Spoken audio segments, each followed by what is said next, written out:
Okay, this video is going to be a little bit shorter because this one's on your quiz. So I'm going to go through them, but I'm not going to completely solve most of them. Excuse me, because it is a quiz. But this is similar shapes, converting measurements, and circles number 6 through 10. So we'll start with number 6. And I know yesterday I worked through most of them for you, so that gave you a good idea. Let me try to clean that off for you. Okay, so number 6 says, what is the approximate area of the figure? And notice that it does tell you it wants you to use 3.14 for pi.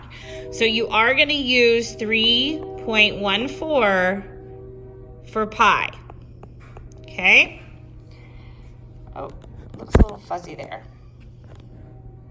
There we go. Now it's focused. Okay. So I want you to look at your figure that you're given. It is a semicircle. Remember, semicircle. Your diameter is 12. So your formula is circumference equals pi d for circumference. But this is asking for area. Don't do that. That's the most common mistake. No circumference. We want area equals pi r squared. But are we given radius? No. This is diameter. So we have to take half of that. So 12 divided by 2 equals 6. So our radius is 6.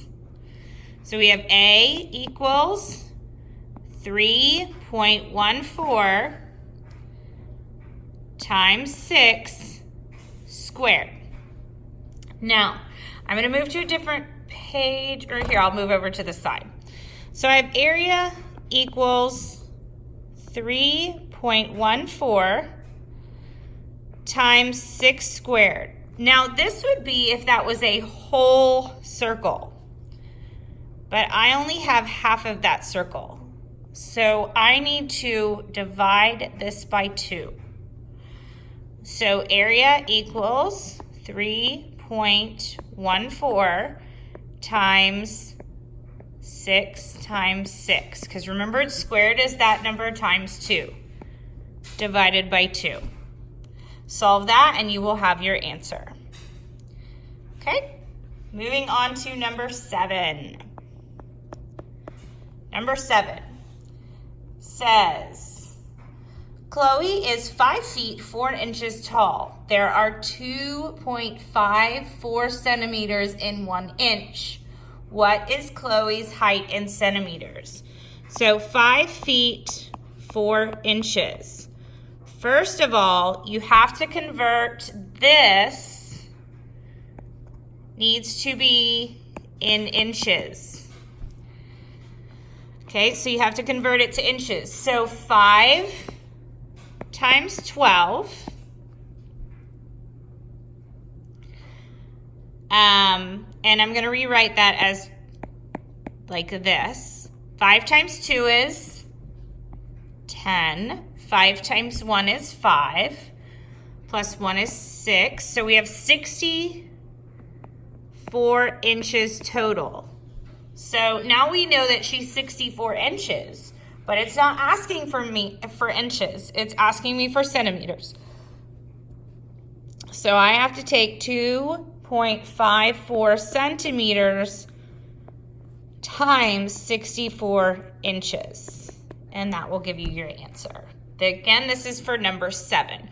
Remember, again, I have to keep the length of these kind of short, so I have to move quickly and faster than I would in class. However, you're welcome to pause them or rewind them as many times as you would like.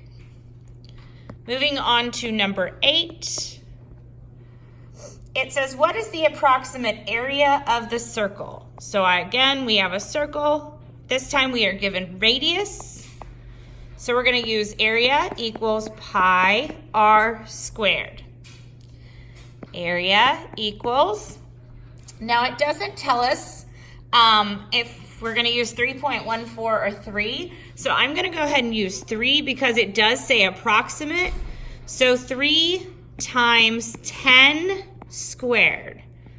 A equals 3 times 10 times 10. And I know you can't see that when I'm writing because I am left-handed, but there you go. So finish solving that and you will have number 8. Okay, number 9.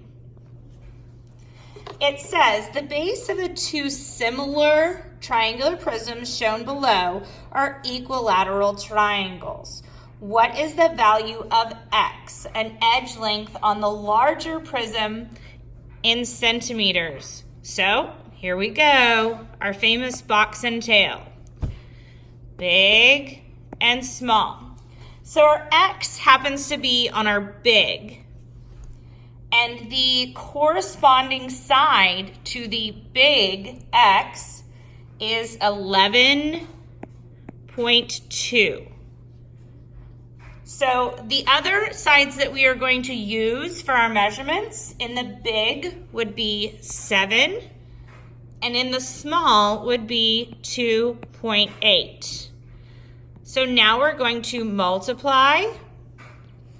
So we have 11.2 times 7, and then you will take this answer and divide by 2.8. Okay. Number 10. Okay, number 10 says the school PTA sponsored an ice cream party for 278 students. They bought ice cream in 3 different flavors. So we have chocolate, vanilla, and strawberry.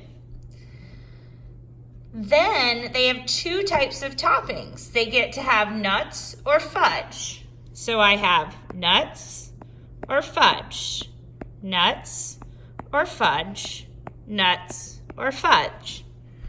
Each student chose one flavor and one topping. So here is your flavor choice, and here is your topping choice. Which tree diagram shows all the possible combinations? Here's your tree diagrams. Hope this helps. Have a great day.